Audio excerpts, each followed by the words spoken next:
यहाँ दी गई जानकारी ज्योतिष पर आधारित है तथा केवल सूचना के लिए दी जा रही है। TV9 डिजिटल इसकी पुष्टि नहीं करता है। यहाँ बताए गए किसी भी उपाय को करने से पहले संबंधित विषय के एक्सपर्ट से निजी तौर पर सलाह अवश्य लें।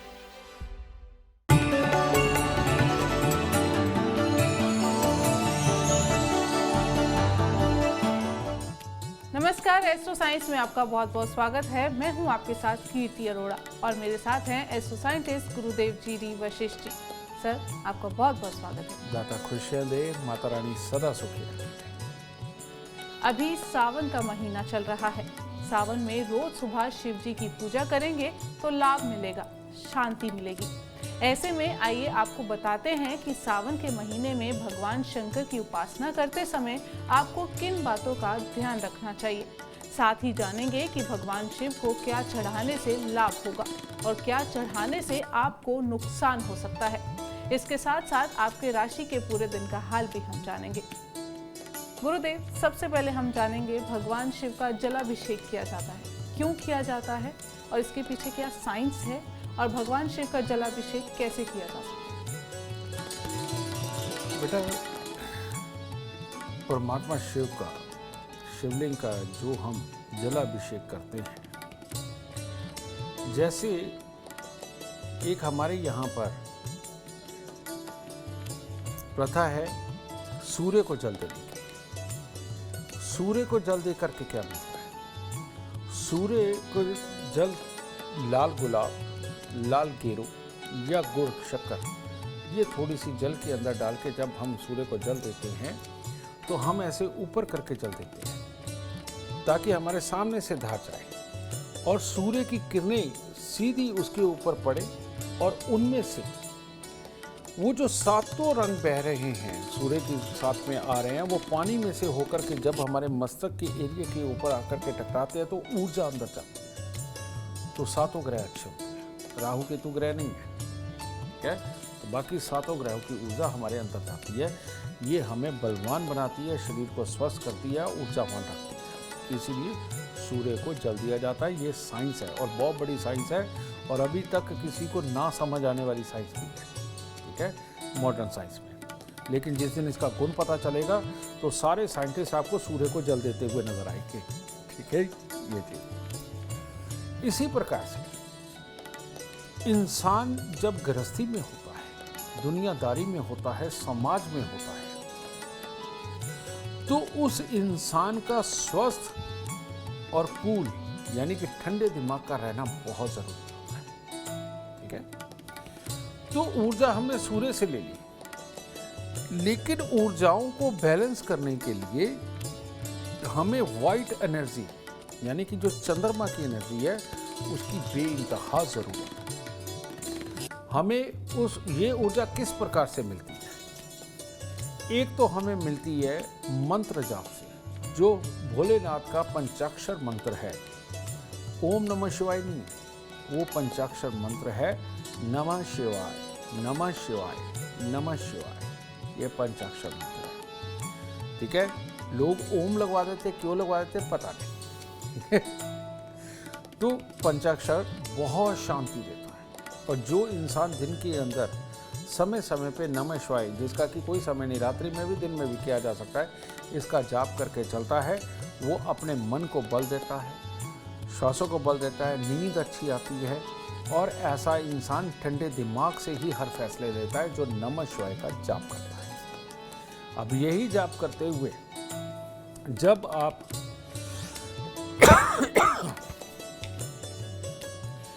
यही जाप करते हुए जब आप पानी के अंदर थोड़ा सा दूध मिला करके जब आप भोलेनाथ को अर्पित करते हैं, शेक करते हैं, और ये एक समय होता सुबह का, उस वक्त करते हैं, तो आपके ऑरा मंडल के अंदर जितनी हलचल मची हुई होती है, ये एनर्जियां आपस में ऊपर नीचे उथल पुथल कर रही होती हैं, समझिए, उस वक्त इनको ये बैलेंस कर देता है, अंदर से हलचल खत्म कर देता है।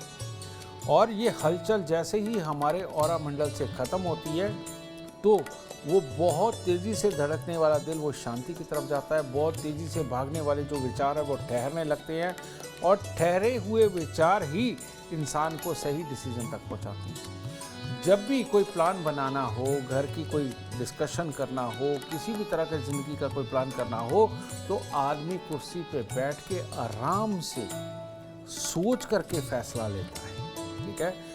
लेकिन रोज़मर्रा की ज़िंदगी के अंदर ये चीज़ें नहीं, लेकिन बाहर आप जाते हो इमीडिएटली एक डिसीजन लेना, फिर दूसरा लेना, राह चलते को क्या बोलना है, क्या करना है, ये सारा कुछ उस वक्त तो आप ऐसा नहीं कर सकते। तो ऐसी अवस्था में सुबह सवेरे ही भोलेनाथ को जल अर्पित करके अपने ऑरा मंडल को बैलेंस करके बिल्कुल ठंडे दिमाग से जब आप निकलते हैं, तो दिन भर में आप सही डिसीजन लेकर के घर में घुसते हो, और जिसका फल आपके जीवन के अंदर आपको शुभ रूप में मिलता है। तो ये साइंस ये है, हमारे ऑरा मंडल की एनर्जीज को बैलेंस करके अपने आप को कूल रखने का काम सिर्फ शिवलिंग पे जल चढ़ाने से। इतनी यूनिक और सटीक जानकारी आपको कहीं और नहीं, सिर्फ एस्ट्रो साइंस में मिल सकती है। चर्चा को आगे बढ़ाएंगे और बात करेंगे मेष, वृषभ और मिथुन राशि वालों की। मेष राशि वालों के लिए परिवार बढ़ने का समय चल रहा है, यानी कि कोई ना कोई नया जीव घर पे आ सकता है। प्लानिंगें कामयाब होंगी। किसी भी तरह की कोई कंस्ट्रक्शन करनी हो, कोई बिल्डिंग बनानी हो, किसी भी तरह का कुछ भी शुभ भविष्य के लिए खड़ा करना हो, उसके लिए हर तरह से उत्तम दिन है, क्योंकि खर्चे बड़े बड़े का दिन है। यहाँ से जो भी चीज़ की शुरुआत करेंगे आपके बेड़े पार होंगे। बस शर्त ये कहे कि केले बांटते रहें। आज के दिन केलों का दान आपके लिए अति उत्तम होगा। वृषभ राशि के लोग आज घर की महिलाओं के साथ झगड़ा करने से अगर बचे, या फिर जो महिलाएं हैं वो पुरुषों से झगड़ा करने से अगर बचें, तो दिन उत्तम होगा। आज के दिन जिस भी कार्य में आप ईमानदारी के साथ लगेंगे, उसके अंदर आपको सफलता मिलेगी। जिस चीज़ के लाभ के लिए प्रयास करेंगे वो आपको लाभ मिलेगा, और आज का दिन आपके लिए अति उत्तम हो सकता है। सिर्फ घर परिवार की लड़ाई झगड़े से आपको बचना है। तो सुबह सवेरे भोलेनाथ पे जल चढ़ाना और कन्याओं को कुछ खाने को देना अति उत्तम हालात पैदा करेगा। मिथुन राशि, आज दिल, दिमाग, कर्म, भाग्य, बड़े बुजुर्गों का साथ सब आपके साथ है। तो इसीलिए आप डिसाइड करिए कि आज के दिन आपको किस खास कार्य को करना है। आज का दिन बेकार में गंवाना आपके लिए अच्छा नहीं होगा। आज के दिन कोई खास कार्य चुन के अगर आप करते हैं तो आपको बहुत ही अच्छे लाभ मिलने वाले हैं। और ख़ास तौर पे अगर आज आप माता रानी का नाम लेकर के दिन की शुरुआत करते हैं, गाय को खुश करके यानी गाय को कोई चारा वगैरह डाल के दिन की शुरुआत करते हैं, तो दिन अति उत्तम होगा। गुरुदेव, भगवान शिव के अभिषेक के बारे में तो आपने बता दिया, पर भगवान शिव को क्या क्या अर्पित किया जा सकता है, अब इसके बारे में बताएं। बेटा, भगवान शिव को सब कुछ अर्पित किया जा सकता है। अभी देखो मैंने क्या कहा कि 7 के 7 ग्रहों की ऊर्जा को की अनुकूलता पाने के लिए हम जलाभिषेक करते हैं भोलेनाथ में, ठीक है। लेकिन 7 के 7 ग्रहों की कभी भी ऊर्जा बढ़ जाती है, कभी भी ऊर्जा घट जाती है। बढ़ी हुई ऊर्जा दूसरे ग्रह को डिस्टर्ब करती है, ठीक है।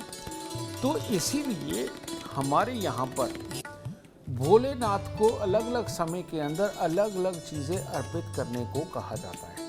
अब रोज़ बेलपत्र अर्पित नहीं करते, रोज़ धतूरा अर्पित नहीं करते, रोज़ आप आके के पत्ते या फूल अर्पित नहीं करते, रोज़ उनको, ठीक है, आप पंचामृत कर देते हैं, वो बात अलग है, स्नान करवा देते हैं, फूल अर्पित लगभग कर देते हैं।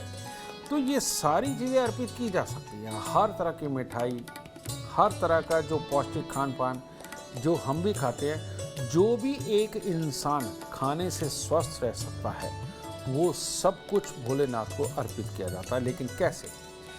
एक स्वस्थ इंसान, जितनी भी स्वस्थ खाने की चीज़ें होती हैं, मिष्ठान जितने होते हैं, वो अगर भोलेनाथ को अर्पित करता रहे और प्रसाद के रूप में ग्रहण करता रहे, तो आदमी स्वस्थ रहता है। एक बीमार इंसान अगर भोलेनाथ को भांग के पत्ते अर्पित करता रहे, समझे, तो उसकी बीमारी ठीक होती है। और बहुत सारी जो खराब मौसम होते हैं, जैसे सावन के अंदर बहुत सारे कीट पतंगे उठते हैं, समझिए ना। भोलेनाथ तो वैसे भी मशहूर है, कहते हैं जिन भी, भूत भी, पिशाच भी, प्रेत भी, सारे ही इनके सेना में है, बारात में है। तो वो इसीलिए जब भोलेनाथ बरसते हैं, यानी कि बादलों के रूप में, पानी के रूप में जब बरसते हैं, तो इनके प्रजनन का समय आता है, इनके बढ़ने का समय आता है। तो इन्हीं को कहा गया है भूत प्रेत सारा कुछ, ठीक है। जब ये बढ़ते हैं तो इस वक्त सावन के अंदर, और ख़ास तौर पे शिवरात्रि पे, तो बेटा ये बदलते मौसम, जब ये वाला एक खास मौसम जब प्रजनन का होता है, और आगे जब भरी सर्दी आएगी तब उनको भांग, धतूरा, होंगे आकड़ा, ये सब, और बेलपत्र, ये सब अर्पित किए। रियलिटी में ये वैद्य आचार्य बहुत अच्छी तरह से जानते हैं कि ये सिर्फ चढ़ाने के लिए नहीं होते, इनको चढ़ा करके, इनको किस तरह से सिर्फ शिवलिंग को छुआ करके लेकर के आना होता है, और ला करके इनका प्रयोग किस तरह से करना होता है, ये एक बहुत अच्छे वैद्य आचार्य बता सकते हैं, समझिए ना। और जो कि पहले करते भी रहे हैं, आज की डेट में भी वैद्यों को पता है कि ये धतूरे का कहाँ इस्तेमाल करना है, भांग का कहाँ इस्तेमाल करना है, आकड़े के पौधे का इस्तेमाल कहाँ करना है, समझिए, बेलपत्र का इस्तेमाल कहाँ करना है। बेलपत्र और बेल आप खाते हैं तो अंदर ठंडक जाती है ना। जितनी मुंह की गर्मी, पेट की गर्मी सब निकाल के बाहर फेंक देता है ना। और बेलपत्र हमारी नसों को मजबूत करने के लिए इतना जबरदस्त औषधि है, और हमारे सारे शरीर के अंदर नसें ही तो है, ठीक है, मसल्स है और नसें है, तो उनको बल प्रदान करने के लिए बेलपत्र बहुत ही अच्छी औषधि के रूप में आता है। पर ये मैं आपको नहीं कहूँगा कि कैसे खाओ, ये जिसका काम उसी को साझे। अगर ये एक बहुत अच्छे वैद्य आचार्य ही आपको बताए तो वो उत्तम होगा। तो शिवलिंग के ऊपर ये सारी चीज़ें समय अनुसार चढ़ाई जाती हैं। स्वस्थ इंसान को मिष्ठान या जलाभिषेक ही करना चाहिए, और बीमार इंसान ये सारी चीज़ें हो या बीमारी ना हो, उसको अनुकूलता खराब मौसम के अंदर बना के रखने के लिए ये सारी चीज़ें जो नशे वाली है ये चढ़ती है, और ये प्रयोग होता है, और ये वैद्य इसकी दवाई बना करके आपको दे सकता है, ये आपको बता सकता है कि कितनी मात्रा के अंदर कब प्रयोग करना है, तो ये उनसे पूछ के ही किया। बहुत खूब, चर्चा को अब आगे बढ़ाएंगे और बात करेंगे कर्क, सिंह और कन्या राशि वालों की। कर्क राशि वालों के लिए थोड़ा अटपटा दिन है, तो इसीलिए आज बड़े बड़े काम करना, बड़ी बड़ी प्लानिंग करना, फौरन जाने की कोई स्कीम बनाना आपके लिए उत्तम नहीं है। तो इसीलिए इन सब चीज़ों से बच के अगर नॉर्मल कामों के अंदर आप दिन गुजारते हैं, जिनके अंदर कोई बहुत बड़े खर्चे ना हो और कोई बहुत बड़े पैसे की डील ना हो, वो तो आपके लिए उत्तम रहेगा, वरना नुकसान के हालात उत्पन्न हो सकते हैं। इसीलिए इससे बच के चलें। आज के दिन थोड़ी सी उड़द साबुत, सरसों का तेल किसी भी प्रकार का मंदिर में अर्पित करके पंडित जी के पांव हाथ लगाकर आशीर्वाद लेकर के दिन की शुरुआत करें, तब दिन उत्तम होगा। सिंह राशि वालों का दिन तो उत्तम है, हर तरह से कार्य सिद्धि भी है, लेकिन कोई ना कोई दुर्घटना का योग बन सकता है, लड़ाई झगड़े का योग बन सकता है, ससुराल वालों के साथ बिगड़ने के हालात बन सकते हैं। लेकिन अगर आज ससुराल वालों के साथ बिगाड़े तो सारे काम वैसे ही खराब होने वाले हैं। तो इसीलिए कुछ बातों को इग्नोर करके अपने मन के अंदर उठ रही भावनाओं को कंट्रोल करके अगर दिन की शुरुआत करेंगे, तब आपके लिए दिन उत्तम होगा। थोड़े से खोए के पेड़े अगर आप बच्चों में बांट देंगे या मंदिर चढ़ा देंगे तो आपके दिन की शुभता बढ़ेगी। कन्या राशि वाले अगर आज बड़े बड़े खर्चों से बचें तो आपके लिए उत्तम होगा। दिखावे वाले खर्चों से बचें और उत्तम होगा, और अपने प्रेमी या प्रेमिका को खुश करने से, उसके ऊपर बड़ा खर्चा करने से बचे तो आपके लिए दिन शुभ होगा। आमतौर पर बाकी लोगों के लिए हर तरह से उत्तम दिन है और हर तरह से कामयाबी भरा दिन भी है, लेकिन मेहनत आम दिनों के मुकाबले कुछ ज़्यादा रहेगी। तो आज के दिन हो सके तो थोड़ा सा चावल, थोड़ी सी मिश्री, थोड़ा सा दूध मंदिर में अर्पित करके तब दिन की शुरुआत करें, दिन उत्तम होगा। गुरुदेव, भगवान शिव को क्या चढ़ाया जाए इसके बारे में तो आपने बता दिया, अब भगवान शिव को क्या बिल्कुल नहीं चढ़ाना चाहिए, इसके बारे में दर्शकों को बताएं। भगवान शिव ये वो हैं जो भस्मासुर को भी वरदान देकर के आनंदित होते हैं। वो बात अलग है कि बाद में मुसीबत स्वयं झेलते हैं, ठीक है। तो ये तो भोले हैं। रियलिटी में दुनिया के अंदर कोई भी वस्तु ऐसी नहीं है कि जो इनको नहीं चढ़ाई जा सकती। ये बात सत्य है। लेकिन एक बात और सत्य है कि जब शिवलिंग का श्रृंगार होना होता है, स्नान होना होता है, उस वक्त में कर्मकांडी अगर पंडित जी वो अपनी पूरी दिनचर्या का निर्वहन करते हैं, उस वक्त में उनको सजाते हैं, नहलाते हैं, धुलाते हैं, वो सबसे उत्तम है। आप देखेंगे कि शिवलिंग के ऊपर खास तौर पे एक स्टैंड होता है। स्टैंड के ऊपर तांबे का एक लोटा लगा होता है, मटका होता है, उसके अंदर जल डाला जाता है। तो ज़्यादातर अगर आप कर सकते कोशिश करें कि कभी भी डायरेक्ट जलाभिषेक ना करें, या थोड़ा सा किया और बाकी सारा पानी आप उस मटके के अंदर डालें, ठीक है। और उसका भी कारण क्या है, थोड़ा थोड़ा जल वो टपकता हुआ अनुकूलता देता है ना?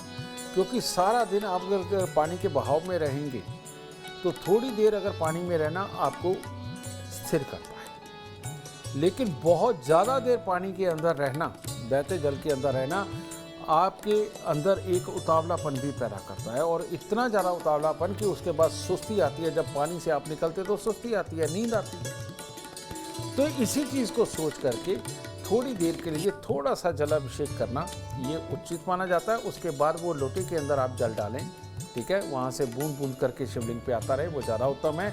कोशिश ये करें कि प्रणाम करें, सब कुछ करें, शिवलिंग को बार बार हाथ ना लगाएं। और औरतों के लिए, लड़कियों के लिए ये सख्त वर्जित भी है, लेकिन आजकल इन चीज़ों का ख्याल नहीं रखा जाता।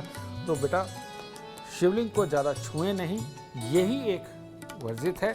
आप जलाभिषेक करके बाद में बाकी का पानी आप अंदर लोटे के अंदर डालें, मटके के अंदर डालें, उससे थोड़ा थोड़ा करके वो जलाभिषेक होता रहे, वो सबसे उत्तम है। इतनी यूनिक जानकारी आपको कहीं और नहीं, सिर्फ एस्ट्रो साइंस में मिल सकती है। चर्चा को आगे बढ़ाएंगे और बात करेंगे तुला, वृश्चिक और धनु राशि वालों की। तुला राशि, तुला राशि के लोग अगर आज कंफ्यूजन में नहीं पड़ेंगे और हर वक्त दो दो जनों से, तीन तीन जनों से सलाह लेकर के अपने आप को कंफ्यूज नहीं करेंगे तो उत्तम होगा। एक अच्छे इंसान से सलाह लें और अपनी विल को इकट्ठा करके कार्य को कर दें, आपके लिए कुछ भी बुरा नहीं होगा। लेकिन आज काले नीले कपड़ों का प्रयोग करना, अभक्ष्य का सेवन करना, ये आपके लिए खतरनाक हो सकता है। तब घर की सुख शांति भी खराबी के योग है और पैसे के नुकसान के योग भी बनेंगे। और आपको पता चलेगा कि जल्दबाजी के अंदर, उतावलेपन के अंदर आप कितनी गलती कर बैठे हैं। तो इसीलिए बुरी चीज़ों से आज बचें, सात्विक दिन गुजारें, आपके लिए अति उत्तम दिन हो सकता है। वृश्चिक राशि, वृश्चिक राशि की वो महिलाएं जो अभी गर्भवती हैं, उनको थोड़ा संभल के रहना चाहिए, क्योंकि गर्भ जन्म कुंडली के अंदर दो हिस्सों के अंदर देखा जाता है और दोनों ही हिस्से प्रभावित हो रहे हैं। इसके लिए सुबह सवेरे घी का जोत जला करके परमात्मा का ध्यान करना, काले और नीले रंग के वस्त्रों से आज के दिन परहेज रखना, हल्के लाल रंग के वस्त्र या हल्के पीले रंग के वस्त्रों का प्रयोग करना आपके लिए अति उत्तम होगा। बाकी लोगों के लिए आज सिर्फ लड़ाई झगड़े चिड़चिड़ेपन से आपको पूरी तरह से बचाव रखना है। बड़े बड़े कामों के अंदर जोश से आगे बढ़ने की कोशिश करने से अपने आप को बचाव करके रखना है। और आज के दिन किसी भी तरह की कोई कंस्ट्रक्शन करना, कुछ भी रिपेयर करना, इससे आपको बचना चाहिए, वरना दिन शुभ बिल्कुल नहीं है। आज के दिन अगर आप थोड़े से साबुत बादाम या उड़द साबुत लेकर के दान देते हैं तो आपके लिए उत्तम होगा। धनु राशि, धनु राशि वालों के आज प्रयास अच्छे रहेंगे और अच्छे तरीके से काम भी करेंगे, हर तरह से मेहनत से काम करेंगे और अपनों का सुख सहयोग भी मिलेगा। लेकिन शाम को जब देखेंगे तो पैसा जो आज आने वाला है वो आज ना आकर के कल परसों में आएगा, तो कोई चिंता नहीं। अपनी मेहनत को आप स्टार्ट रखें, घर परिवार वालों के साथ अच्छी तरह से मिल कर के चलें तो दिन तो आपका उत्तम है ही, सिर्फ मेहनत के लिए। तो आज के दिन पीले रंग का रुमाल जेब में रखें और पीले रंग के लड्डू अगर आप मंदिर में चढ़ाते हैं तो आपके लिए उत्तम होगा। गुरुदेव, सावन का महीना चल रहा है, तो दर्शकों को समझाएं कि सावन भगवान शिव को क्यों समर्पित किया गया और इसके साथ साथ व्रत में क्या खाया जाना चाहिए। भोलेनाथ का स्वरूप देखो, उन्होंने गंगा को अपनी जटाओं में धारण किया, चंद्रमा को अपने मस्तक पे लगाया, यानी कि शीतलता के देवता है। और जहाँ शीतलता होती है वहाँ ज्ञान होता है, और ज्ञान ठहरे मन से मंथन करके बेटा उसके अंदर से बहुत सारी दुनियादारी के सुख, घर के अंदर की सुख शांति, पड़ोसियों के साथ हालात और रिश्तेदारी के सुखों को पनपाया जा सकता है। यानी कि भोलेनाथ का मतलब क्या है? परिवार बढ़ाना, धरती के ऊपर सबका भला सोचना, धरती के ऊपर कामकाज करके सबको अपना बना करके चलना। आप भोलेनाथ के परिवार में देखिए क्या है, वहाँ अगर एक तरफ बैल है, भोलेनाथ सवारी करते हैं, तो माँ दुर्गा का शेर वहाँ बैठा हुआ है, दोनों विपरीत। एक तरफ भोलेनाथ ने गले में सांप डाला हुआ है तो कार्तिकी जी का मोर खड़ा है, ठीक है।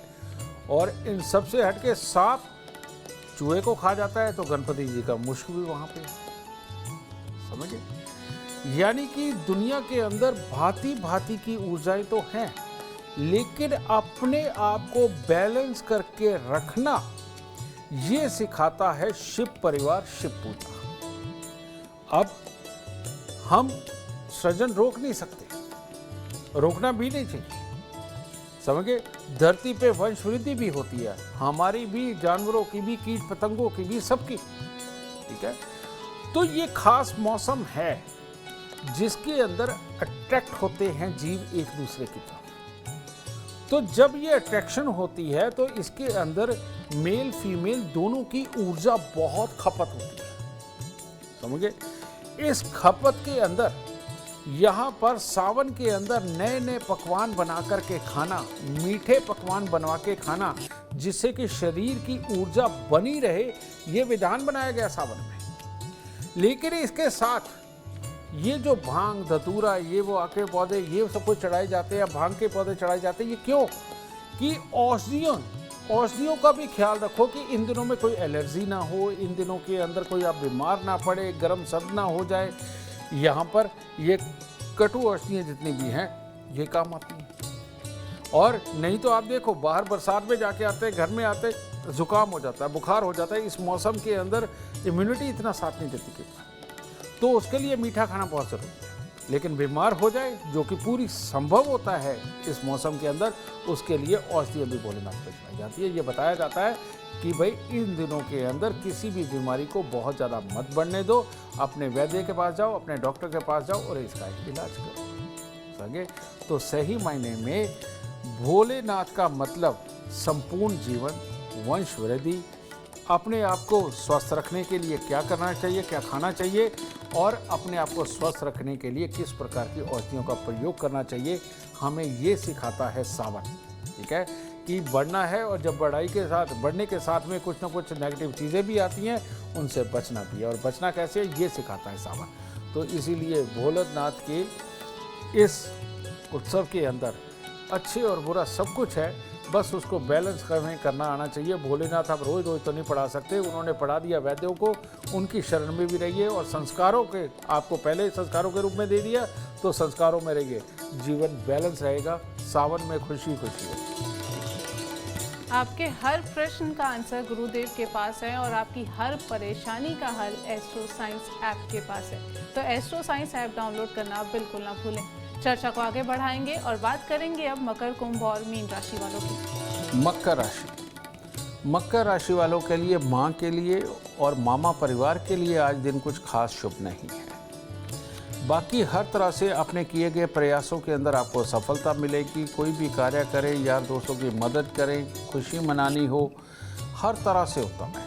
लेकिन अगर मकर राशि के वो लोग जो किसी को तंग करने के लिए या किसी से बदला लेने के लिए जो प्लानिंग करने वाले हैं उनकी प्लानिंग 100% फेल होने वाली है, उनकी पोल खुलने वाली है। तो इस तरह के कृत्य से बचाव करें। आज सुबह दूध, दही या देसी घी का तिलक माथे पर लगाएं, होंगे, और किसी भी प्रकार के अभक्ष्य का सेवन आज ना करें।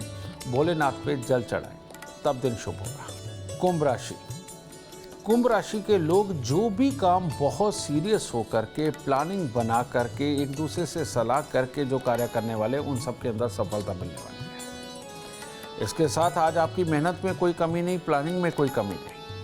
तो हर तरह से बढ़िया दिन है कमाई के लिए, कमाई के साधनों के लिए, घर परिवार के लिए, रिश्तों को चलाने के लिए, किसी का डिसीजन देने के लिए हर तरह से उत्तम दिन है आज। ठीक है, सुबह सवेरे कुत्ते कौओं की सेवा करें और मंदिर जा कर के प्रणाम करके इष्ट को, तब दिन की शुरुआत। मीन राशि। मीन राशि वालों के लिए अति उत्तम दिन है आज। खास तौर पे विदेशी कंपनी, विदेशों के साथ में संबंध, किसी भी तरह की कंस्ट्रक्शन, रेनोवेशन, किसी भी तरह के कुछ नया खड़ा करना हो, नया बिजनेस करना हो, शोरूम डालना हो, इन सब के लिए बहुत ही उत्तम दिन है। बस अपने चिड़चिड़ेपन पे काबू रखना है और आंख बंद करके किसी पे विश्वास नहीं करना, पूरा सोच समझ के कार्य करना है। तो हर तरह से दिन उत्तम है। बस अपने ईश को प्रणाम करें और दिन की शुरुआत करें। गुरुदेव, शुभ फल मिले, सौभाग्य की प्राप्ति हो, तो इसके लिए भगवान शिव को कैसे प्रसन्न किया जा सकता है? सावन का महीना है, तो कोई खास उपाय? बेटा, वैसे तो सावन के महीने के अंदर कांवड़ यात्रा भी निकलती है, यात्राएं करते हैं लोग, उत्तम है। जिसने बनाया होगा कुछ सोच के बनाया होगा। लेकिन रियलिटी के अंदर सावन के महीने के अंदर जो ब्याता जोड़े होते हैं और जो जवान उम्र के बच्चे होते हैं, बेटा इनका जोश तो ठहरने से वैसे नहीं ठहरना, ये तो कुदरती चीज़ है। रियलिटी में जो छोटे बच्चे हैं और जो इस उम्र के पड़ाव को पार कर रहे हैं कि गृहस्थी हो चुके हैं, इन लोगों को सावन के महीनों के अंदर सच में अपने पूरी तरह से श्रद्धा सुवन भोलेनाथ को अर्पित करना चाहिए। इन लोगों को रोज भोलेनाथ पे जल चढ़ाना चाहिए, रोज मिष्ठान फूल मंदिर के अंदर अर्पित करने चाहिए। हर इन दिनों के अंदर खास तौर पे अपने मन को काबू में रखना, गुस्सा ना करना। कारण ये कि ये मौसम ही ऐसा होता है जो इंसान के अंदर बहुत जोश पाता है। ठीक है, तो ऐसी अवस्था में अपनी भावनाओं पे काबू रखना और ज्ञान की बातें करना, संस्कारों की चर्चा करना, समझिए, और मंदिर जरूर जाना इन दिनों के अंदर ये ज़रूर होना चाहिए। इससे लाभ क्या होता है? समाज के अंदर एकजुटता बढ़ती है, समाज अपने रिश्तेदारी के अंदर अच्छे हालात पैदा होते हैं। जब आप दूसरों के भले की बात करते हैं, कोई दान पुण्य के अंदर अगर आप जाते हैं तो मन को बल मिलता है, आपको लगता है मन के साथ परमात्मा है, और जब मन के साथ परमात्मा महसूस होता है तो इंसान असंभव कामों को भी संभव कर देता है। तो अगर इस मौसम के अंदर कुछ अर्पित करना है तो अपने शुद्ध भाव, अपने शुद्ध आचरण ये परमात्मा को अर्पित करें, साथ में फल फूल के मिठाइयों के साथ में करें। ठीक है, ये आपके नसीब को और दर और बढ़ाएगा, आपको ज्ञान देगा, आपके बच्चों को ज्ञान देगा, आपको संस्कार देगा। उन संस्कारों के रास्ते में चलते हुए अपने बच्चे जिंदगी के अंदर एक अच्छी मानसिकता के साथ अच्छी पढ़ाई लिखाई करते हुए जीवन के अंदर तरक्कियां पाएंगे। सावन के अंदर ये ऊर्जाओं को बहुत ही सहज प्राप्त किया जा सकता है मंदिर में भोलेनाथ के दर्शन के साथ, अभिषेक के साथ में और फल फूल अर्पित करने के साथ। उम्मीद करते हैं आपको आज का एपिसोड अच्छा लगा हो और गुरुदेव की बताई बातें आपके काम बना दे। अगर आप जीवन में सफलता चाहते हैं, अपार धन और लाभ चाहते हैं, तो गुरुदेव के बताए उपाय जरूर करें। उम्मीद करते हैं आपको आज का एपिसोड पसंद आया होगा। कल आपके सामने लेकर आएंगे एक और विषय जो आपकी कॉम्प्लिकेटेड लाइफ को बना देगा आसान और खुशियों से भरपूर। अगर आप हमारे गुरुदेव से मिलना चाहते हैं या पर्सनली उनसे बातचीत करना चाहते हैं तो आप हमें कॉल कर सकते हैं। हमारा नंबर है 9999900522। आप भी जीवन में सुख समृद्धि और खुशहाली चाहते हैं और चाहते हैं कि आपके दुखों का हमेशा हमेशा के लिए अंत हो जाए, इसके लिए एस्ट्रो साइंस ऐप डाउनलोड करना बिल्कुल ना भूलें। फिलहाल समय हो गया है आपसे इजाजत लेने का। आप बने रहें हमारे साथ और हमारे एस्ट्रो साइंटिस्ट गुरुदेव जी डी वशिष्ठ जी के साथ देखना ना भूलें एस्ट्रो साइंस रोजाना सुबह 8 बजे। नमस्कार।